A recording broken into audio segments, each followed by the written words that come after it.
everybody back home in the Mississippi Conference. I'm Jasmine Haynes here in St. Louis. Day 2 of General Conference business has ended, and I just want to give you a recap of what transpired, because remember, what happens on Day 2 will directly affect what gets moved through on Day 3. So, since Day 3 is going to be spent processing all calendared items coming from the legislative committee process from the previous day, it's important to know what came out of Day 2. So there are 3 big things that came out of Day 2 of business that are important to know. One is going to be the moving forward of the WestPath recommendations for benefit liabilities. The second one is going to be voting to send, that they voted to send the traditional plan through to plenary today. And the third is going to be the 2 petitions that move forward for disaffiliation.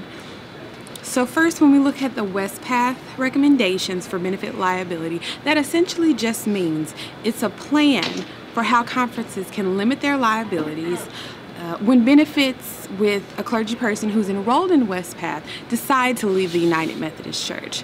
So the second thing, if you recall Sunday, the delegates went through a process where they prioritized petitions. So right after WestPath was the prioritization of the traditional plan. So what happened with the traditional plan was that it was moved forward to plenary, which means that it must be voted on today, here on the final day of General Conference. So specifically what that means is the traditional plan is the only plan that moved forward from plenary on Day 2. The one church plan and the simple church plan were voted down, will not move forward to plenary. However, they could come back as a minority report. All other petitions, including the connectional conference plan, were grouped together and voted on to be dismissed, or they failed.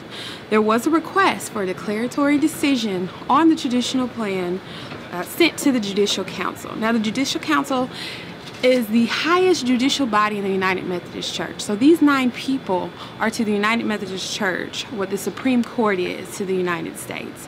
And it's important to note that whether the Judicial Council come back with a decision before the end of plenary today, presiding will continue. That includes voting. So things are going to continue to progress as the day goes on, whether they get a decision or not.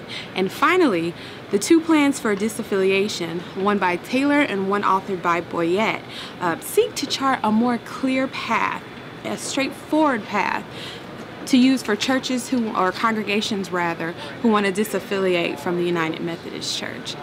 Now, Day 3 is going to be spent again processing all calendared items coming from the legislative committee from the previous day. So it's going to be an interesting day, and these are the things that are going to happen. Again, as always, you can watch and keep up with live events on the live streaming, and that link is going to be on the conference website at www.mississippi-umc.org/GC2019. You can also keep up in real time on Facebook at the Mississippi United Methodist Conference. Stay tuned for more news and updates.